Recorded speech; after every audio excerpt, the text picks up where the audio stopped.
Hi, you can't tell it by the flannel shirt, but spring is just around the corner.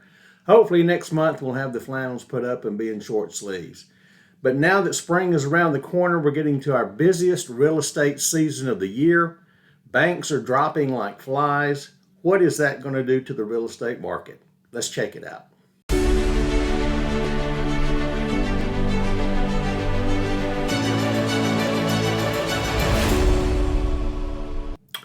Welcome to the Huntsville Real Estate Market Report for March.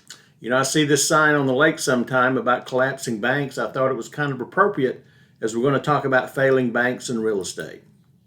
We're going to start by taking a look at what happened in Madison County in February. Running a couple of days late this month on the report. I'm going to blame that on the board. They were a little late getting their facts out. But as you can see, we predicted early on last year, as a matter of fact, toward the end of last year, that sales were going to be lower in 23 than they were in 22. And we're certainly starting out at that trend. I think that's probably going to continue for most of the year. Sales were down about 21% in February, but you see prices are pretty stable. We'll see in a minute where our prices have declined a little bit from their peak last summer, but no crash in real estate prices in our market. Even with this recent economic news, I still don't see a crash in our real estate prices in the Huntsville market, and we'll talk about that coming up soon. Homes on the market is increasing. We know our inventory is going up. We have about 894 more homes on the market this February than we did last February. You would think that kind of an increase in inventory, which is significant percentage-wise, would have caused a significant decline in prices, but we're not seeing that. That just didn't happen. Days on market is stretching out a little bit, but still very, very competitive. 36 days on the market. Up from about 11 days on the market this time last year. Now, our market action index, which we look at every month, has actually ticked up just a little bit. We were hovering around 40 for the last couple of months, which says that we're still in a slight seller's advantage with our market in Madison County. Ticked up to 42 this month. We kind of track that every month just to give us a gauge on how the market is moving. Just wanted to take a look at a long-term chart of the inventory for Madison County. You can see that it appears we may have plateaued out here in the last few months with our inventory. Now we're entering the spring season, which is the heaviest season of the year for new listings, and we'll see how that affects our inventory going forward. But even though our inventory is up significantly from last year, you can see that we're still well below the inventory levels where we were pre-pandemic. So inventory is still going to be an issue for us going forward. Existing home prices, as we said, we peaked last summer. Our market in Madison County is priced per foot for residential real estate, and we peaked at about $169 a foot on average. Currently, we're about $162. Nationally, they're saying that prices have declined about 5%. We're kind of in that range here, about 4% down from last year. Now let's take a look at the elephant in the room. You didn't see that coming, did you? Well, in case you didn't hear, for the first time in school history, Alabama was ranked as the #1 seed in the NCAA basketball tournament. I can't believe that. Don't know if we're still in the tournament now when you're watching this video, but doesn't matter. Already been the best season in school history. So good luck to the Tide as they go through the brackets, and we'll start holding them up to the football standard here pretty soon. But here's the real elephant in the room. I'm sure you're aware that we've had a couple of bank failures over the last week. The largest one out in California, Silicon Valley Bank. We want to talk about what's that going to do to the real estate market. For months we've been talking about how this real estate market, even though the prices have really increased, it's not the same market that it was back in 2008 when we had the Great Recession, which started with a lot of bank and investment bank failures.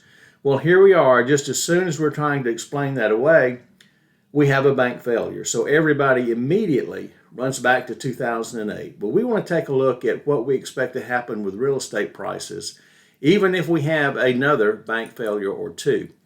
You can see that we were on a really nice downward trend with mortgage rates. We believe that they peaked last November around this 7% level. I still think that is a peak, could be a peak in mortgage rates. We're on a really nice steady decline through the beginning of the year. And historically, as we've said many times, mortgage rates will peak before the Federal Reserve stops raising the Fed funds rate. Now, there's some question right now with these bank failures. Is that going to slow the Federal Reserve down on raising interest rates? Are they going to continue to raise rates at a lower level? We'll see all that play out over the next few weeks, but there's some indications that this bank failure could have actually helped the economy move in the direction the Federal Reserve wants it to move, and that they could slow down or stop their interest rate hikes sooner than they had expected. We created this chart to help us understand the relationship between demand and interest rates, because right now in the real estate market, for the consumers and for the investors, both of those buyers are really tied to interest rates. So as interest rates increase, the buyer demand on both the individual investor and the individual owner is going to decline. And as rates decline, that demand is going to creep back up. Here's where we were on our last report. We had a really nice January. Rates had started to trickle down. We were in a good buyer demand zone. But then at the beginning of February, you can see that rates started to move back up. Here's where rates are moving back up. But now remember, rates were moving back up before we had the bank failure that was announced last week. But the bond market is the largest financial market in the world, and those are the smartest investors in the world. So you could tell probably if you were paying attention to interest rates that something was not right, because rates were moving up and then we had the bank failure. And as soon as we had the bank failure, everyone was expecting interest rates, mortgage rates to continue to increase and really put a crunch on the real estate market. Remember, we've talked about before the magnificent relationship between the 10-year Treasury note and mortgage rates. Over history, it's averaged about a 1.72% delta. It's been very close over those years as far as that relationship. But this year, we talked about the fear factor. The fear factor is when that delta goes out beyond that 1.75 percentage points. And that's where we've been all year. We were here last year too, toward the end of the year. But that's an uncertainty factor. Mortgage companies don't know about the future. They're rattled a little bit by this bank failure. They're rattled by the Federal Reserve continuing to raise interest rates. So they have increased mortgage rates artificially high. So we're at an artificially high level on mortgage rates because of the fear factor or the uncertainty factor. If we were in that normal relationship, mortgage rates right now would be right around 6%, but they're not there. So what will happen over time, over the next few months throughout the rest of this year, as this uncertainty and fear factor decreases, mortgage rates are going to return back to that stabilized level of about 1.75% above the 10-year Treasury note. This is kind of interesting. It's counterintuitive, but when there is any kind of economic uncertainty, mortgage rates tend to go lower. So what happens when people get concerned or people are fearful? They take their money out of stocks and they start buying bonds. They buy the Treasury bonds, the U.S. government bonds. Well, that's the same supply-demand story that we have on the real estate side. When people are buying bonds, that means that bond prices are going up, which means that bond yields are going down. So mortgage rates tracking bond yields, mortgage rates should decline as well. So if you had thought that mortgage rates were going to shoot through the roof when we started with these bank failures last week, that did not happen. This is bank rates from yesterday from Mortgage News Daily. This is 0 points. These mortgage rates did not increase after the bank failure. They actually decreased a little bit. And these are some pretty good rates. Now, what's going to happen as soon as we get these rates stabilized down around the low sixes to high fives, the demand is going to come back into the market. The interest rates are really not going to be the issue for real estate going forward. The real problem, as it always has been for the last 2 years, is going to be inventory. You can see that this is the total listings in the United States of real estate single-family homes for sale. And you can see, obviously, this red line is the pandemic line. So pre-pandemic listings, post-pandemic listings. And you can see that we're way down on listings for real estate. And even though the listings is up, they've been going up, as we showed they have in Madison County, we're still 47% lower than we were at pre-pandemic levels. So we still have an inventory shortage. As a matter of fact, in February, every state in the union in February had a decrease in their residential real estate inventory. That's kind of unusual that every state would participate in that, but inventory is going to be an issue. Every major reporting source or economic source is saying that we're short millions of homes where we need to be to meet the future demand for home buyers. Realtor.com's kind of out there at 5.25 million.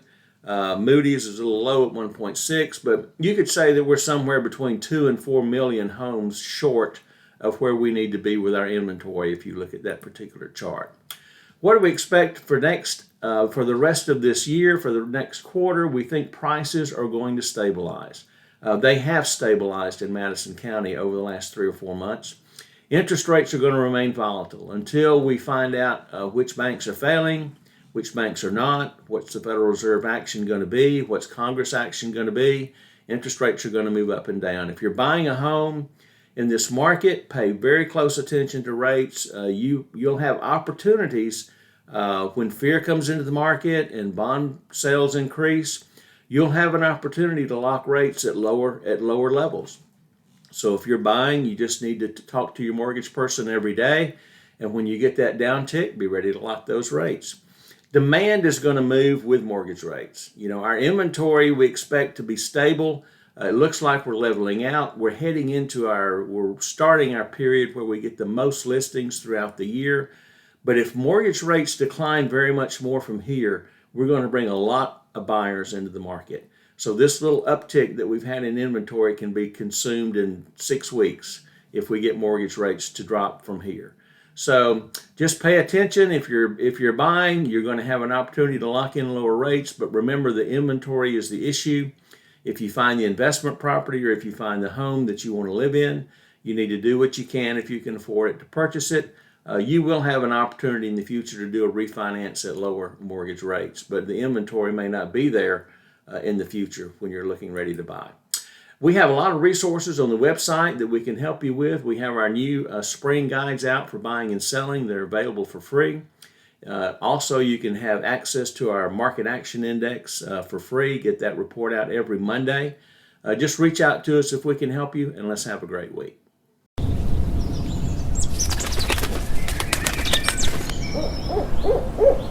Oh,